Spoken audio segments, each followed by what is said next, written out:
ठरलं तर मग या मालिकेच्या 3 नोव्हेंबरच्या भागामध्ये अस्मिता किचनमध्ये येते आणि आता हातामध्ये एक चिठ्ठी असते. पूर्णाजीच्या नावाने खोटी चिठ्ठी लिहून तिने आता बरोबर प्लॅन केलेला असतो आणि ती चिठ्ठी किचनमध्ये ठेवते आणि सायलीच्या येण्याची वाट पाहत बसते. आता सायली तोपर्यंत येते आणि किचनमध्ये कामांची अटपाटप करण्यासाठी येत असतानाच तिला ती चिठ्ठी दिसते आणि ती विचार करते, पूर्णाजीने चिठ्ठी लिहिली की कल्पना आणि विमल तांदळाची उकड काढून ठेवा मी येईपर्यंत. आता सायली विचार करते, आता तर आई आणि विमलताई दोघी जणी नाही आहेत तर मीच हे काम करू का, असा विचार करत ती तांदळाचं पीठ कुठे आहे ते आता शोधायला लागते. अस्मिता म्हणते, काय ग काय करतेस. याच्यावर ते सायली सांगते, काही नाही, पूर्णाजीने चिठ्ठी लिहिले तांदळाची उकड काढायला, तर तांदळाचा डब्बा कुठे आहे. यावरती अस्मिता म्हणते, पण तुला सांगितलंय का, विमलला सांगितलंय, विमल आल्यावरती करेन ना. यावरती सायली म्हणते, पण विमलताईंना यायला उशीर झाला तर मी करून ठेवते ना, तुम्ही मला तो डबा काढून द्याल का. याच्यावरती अस्मिता म्हणते, ए बाई, मी पण डबा काढणार नाही आणि तू पण काही चढू बिडू नकोस. तरीसुद्धा सायली ऐकत नाही, स्टूल घेते आणि विचार करते, आई आल्या तर खरंच ओरडतील, काय करू. अस्मिता म्हणते, हे बघ तू न थांब, मी स्टूल धरते, काहीतरी उद्योग करायला जाऊ नकोस, असं म्हणत अस्मिता स्टूल धरण्याच्या निमित्ताने तिकडे येते. तोपर्यंत उदास पूर्णाजी रविराजांच्या घरातून बाहेर पडलेली असते. पाठोपाठ धावत प्रिया येते. प्रिया विचार करते, हीच संधी आहे, या म्हातारीचाच उपयोग करून जर का मी आता हिला बोलले तर ह्या विपुलच्या केसमधून मला सुटता येईल, म्हणजे विपुल नावाचं झंझटच जाईल माझ्या मागून.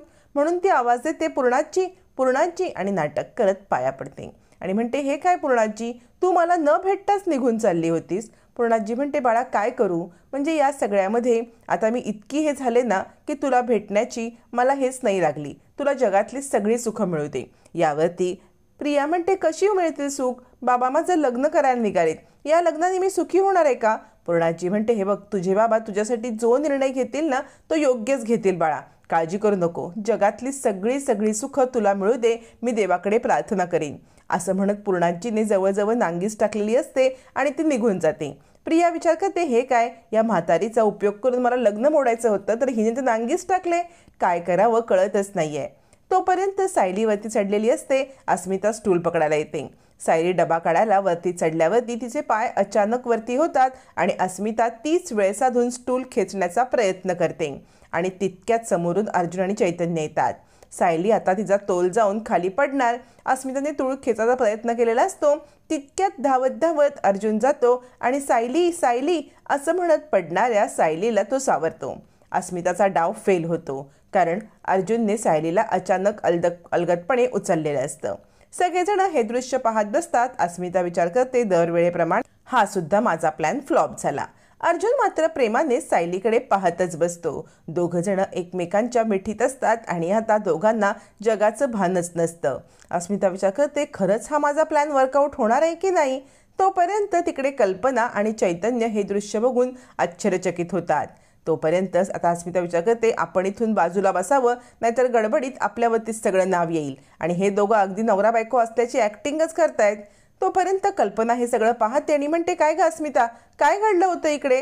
यावरती आता सायली सांगते, काही नाही, मी तांदळाची उकड काढायला वरती चढले होते, पूर्णाजीने चिठ्ठी लिहून ठेवली होती की तांदळाची उकड काढ म्हणून.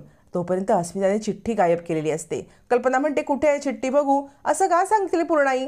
यावरती सगळेजण चिठ्ठी शोधतात पण चिठ्ठी कुठे सापडतच नसते.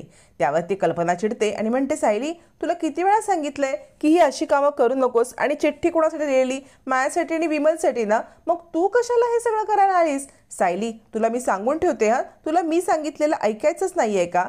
यावर चैतन्य म्हणतो, कल्पना मावशी चिल, अगं काही झालेलं नाहीये सायली बहिणींना, तू इतकी हायपर का बरं होत आहेस, त्या आता ठीकठाक आहेत ना. यावरती कल्पना म्हणते, चैतन्य तुला माहीत नाहीये, आत्ता मी जर हायपर झाले नाही ना तर पुन्हा ही तेच करेल, तुला माहीत नाहीये हिचा स्वभाव, असं म्हणत कल्पना खूप चिडलेली असते आणि म्हणते, सायली तुला ना माझं ऐकायचंच नाहीये का, मी काय सांगते ते तुला करायचंच नाहीये का. आणि काय ग अस्मिता, तू पण होतीस ना इथे. अर्जुन म्हणतो, हो अस्मिता इथेच उभी होती. अस्मिता म्हणते, ए मी हिला सांगितलं होतं की वरती चढू नकोस, पण हिने माझं ऐकलंच नाही.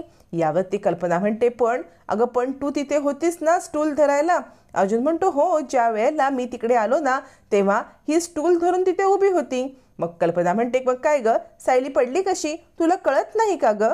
यावरती अस्मिता म्हणते, अगं हिला मी किती वेळा सांगितलं की वरती चढू नको चढू नको, बघितलंस सायली, तुझ्यामुळे मला पण ओरडा मिळायला लागलाय. सायली म्हणते, नाही आई तुम्ही नका बरं त्यांना ओरडू, कारण त्या मला सांगत होत्या की वरती चढू नकोस, पण मीच काही ऐकलं नाही, मीच त्यांचं ऐकलं नाही आणि मीच हे सगळं केलं. आई त्यांना तुम्ही खरंच ओरडू नका, त्यांची काही चुकी नाही आहे. असं म्हणत सायली आता नेहमीप्रमाणे अस्मिताला डिफेंड करत असते. अस्मिता म्हणते, बघितलंस ना, ही सायली आहे ना, हिच्यामुळे सगळ्यांना घरच्यांना त्रास होतो आणि हिच्यामुळे मला तर नेहमी ओरडा पडतो. आता इकडे कल्पना चिडते आणि म्हणते, सायली हे बघ, यापुढे जर तू असं काही केलंस ना तर मात्र मी खाणं पिणं बंद करेन, मी अन्न पाणी सोडे ना, असं म्हणत कल्पनाने खूप मोठी घोषणाच केलेली असते. हे सगळं चालू असताना तिकडे पूर्णाई येते. पूर्णाई येते आणि म्हणते, कल्पना अगं काय करतेस, हे बघ ती न प्रेग्नेंट आहे. प्रेग्नेन्सी म्हणजे काही आजार नाहीये, तू तिला असं वागून हे असं तिला कचाकड्याची भावली बनवून ठेवशील. हालचाल करणं आणि सगळं वावरणं हे तिच्या भल्याचं आहे, तिलाच डिलिव्हरीसाठी फायदा होणार आहे. असं करून तू तिचं नुकसान करतेस कल्पना. तिला तिच्या मनाप्रमाणे जगू दे, तिला मनाप्रमाणे हालचाल करू दे, त्यामुळेच तिची आणि बाळाची चांगली सुदृढ वाढ होणार आहे. तू हे करून तिला असं कचाकड्याची भावली बनवून ठेवू नको. असं म्हणत आता इकडे पूर्णाजी जे बोलत असतात, सायली बिचारी मंत्रमुग्ध होऊन हे ऐकत असते. म्हणजे पूर्णाजी आपली किती काळजी करतायत हे सुद्धा सायलीला समजलेलं असतं. तोपर्यंत हे बोलून पूर्णाजी निघून जाते. कल्पना म्हणते, बघितलंच का सायली, अगं म्हणजे माझ्या ओरडण्याचा फायदाच झाला की. पूर्णाजीला तुझी किती काळजी आहे ते आपल्याला कळलं. असं म्हणत कल्पना वाईटातून सुद्धा चांगल्याचा विचार करत असते. सायली बिचारी उदासपणे चेहऱ्यावरती हसू आणते, कारण हे सगळं एका खोट्या गोष्टीमुळे घडतंय हे सायली आणि अर्जुन या दोघांनाही माहिती असतं. अर्जुन विचार करत असतो, अजून किती दिवस हा ड्रामा चालणार आहे.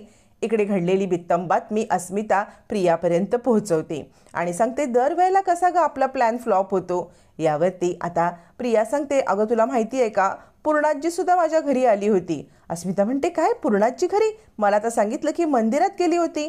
यावरती प्रिया सांगते, काहीतरी मोठा निर्णय घेतलाय पूर्णाजीने आणि तोच सांगायला ती बाबांना आली होती आणि माझ्या लग्नाचा सुद्धा विषय निघाला होता. पण पूर्णाजीने काय निर्णय घेतला असेल असा. अस्मिता म्हणते, अगं काय एवढा मोठा निर्णय घेतला असेल. प्रिया म्हणते, हो असाच काहीतरी निर्णय घेतलाय, त्यामुळेच ती तो निर्णय सांगायला आली होती ना. म्हणजे बहुतेक पूर्णाजीने माझ्या आणि अर्जुनच्या लग्नाचा विषय डोक्यातून काढून टाकलाय सायलीच्या प्रेग्नन्सीमुळे. अस्मिता म्हणते, अगं पण ज्या वेळेला कळेल ना हे सगळं खोटं आहे त्यावेळेला पुन्हा ती विचार करेलच की, तू कशाला इतका विचार करतेस. आणि त्यावरती अस्मिताला प्रिया म्हणते, अगं पण जर का हे सगळं खरं आहे, हे बाहेर नाही आलं तर काय होईल, खूप मोठी गडबड होईल आणि आपणच आपल्या प्लॅनमध्ये अडकू, कायमची पूर्णाजी सायलीला आपल्या जवळ करेल. अस्मिता म्हणते, तू शुभ शुभ बोल बरं, इतका महत्त्वाचा प्लॅन केलाय आणि तू कसली का निगेटिव्ह बोलतेस. ते काही नाही, सगळं काही ठीक होणार आहे. प्रिया सांगते, मग आपण एक प्लॅन करूया, आपण आता प्लॅन करायचा. असं म्हणत प्रिया अस्मिताला काहीतरी नेहमीचाच कटकारस्थानाचा प्लॅन सांगते. अस्मिता खुश होते. इकडे कल्पनाने सगळे आता लोकरचे गोळे काढून ठेवलेले असतात आणि कोणत्या रंगाच्या लोकरचे आता मी स्वेटर बनवू हा विचार करत असताना सायली येते. कल्पना म्हणते, सायली बरं झालं आलीस, ये लवकर, यातली कोणती तुला रंग आवडतोय ते सांग आणि आपण कोणत्या रंगाचं छान स्वेटर बनवूया ते सांग. सायली म्हणते, आई अहो तुम्ही घाई नाही का करत आहात खूप, म्हणजे कालच आपल्याला बातमी कळली आणि आज लगेच स्वेटर वगैरे. यावरती कल्पना एक्सायटेड होत म्हणते, अगं नाही ग, वेळ नाही मिळणार आहे, तुला कळते का, एकदा का तुझी डिलिव्हरी झाली ना की क्षणाची फुरसत नाही मिळणार. जे काही करायचं ते आत्ताच मला करून घ्यायला पाहिजे, कारण बाळ एकदा जन्माला आलं की खूप गडबड असते सायली. असं म्हणत कल्पना आपल्या मनातून इतकी खुश असते की सायलीला मनात असून सुद्धा खरं सांगायचं तरीसुद्धा तिला सांगता येत नसतं. कल्पना म्हणते, तुला सांगितलं ना मी, आता मी इतकं सगळं काही करणार आहे ना, सगळी हौस मौज करणार आहे, कोणत्याही बाबतीत मला न काही रिस्कच घ्यायची नाही. पण सायली तू कुणाला काही सांगू नको हा, म्हणजे या सगळ्या आनंदाला गालबोट नको लागायला, काही वाईट वगैरे नाही, वाईट तर काही होणारच नाही आहे, सगळं काही चांगलंच होणार आहे. माझ्या तोंडात पण कसले शब्द आले. असं कल्पना एक्साइटमेंटमध्ये जे येईल ते बोलत असते. सायली मात्र या सगळ्यामुळे आता विचार करते, कसं काय आईंना सांगू. आणि आता महत्त्वाचा निर्णय घेत सायली अर्जुन हॉस्पिटलमध्ये येतात. हॉस्पिटलमध्ये चेक करण्यासाठी येतात, त्याच डॉक्टरांकडे येतात ज्या डॉक्टरांनी रिपोर्ट पॉझिटिव्ह आहेत असं सांगितलेलं असतं. त्या डॉक्टरांनी चेक केल्यावरती आता मात्र सत्याचा उलगडा होणार असतो. पण एक सत्य नाही तर दोन सत्याचा उलगडा होणार असतो, कारण त्याच हॉस्पिटलमध्ये प्रिया आणि अस्मिता आलेली असते. अस्मिता म्हणते, काय करायचं ग, आता ह्या डॉक्टरांनी तिला चेक करून खरं सांगितलं तर? तू एक काम कर ना, तुझी नर्स आहे ती पैसे दिलेली, त्या नर्सला सांग ना, त्या नर्सला बोलव ना. असं म्हणत आता अस्मिता आणि प्रिया बोलत असताना अर्जुन नेमका सगळं हे ऐकतो. अर्जुन अस्मिताला आणि प्रियाला एकत्र बघतो आणि त्याला कळतं की हा सगळा प्लॅन अस्मिता ताईचा होता. अर्जुन लगेच अस्मिताला पाहिल्यावरती इकडे बाहेर येऊन सायलीला म्हणतो, तुम्हाला माहिती आहे का, खोटे रिपोर्ट बनवायचा प्लॅन हा अस्मिताईचा होता आणि आता ती हॉस्पिटलमध्ये आहे आणि तिच्यासोबत कोण आहे माहिती आहे का, तन्वी. म्हणजे ह्या दोघींनी हा प्लॅन केला होता. आता इकडे सायलीला पण धक्का बसतो. अस्मिता आणि तन्वीने असा प्लॅन का बरं केला असेल याचा दोघं विचार करतात आणि दोघींना धडा शिकवण्यासाठी भन्नाट प्लॅन करतात.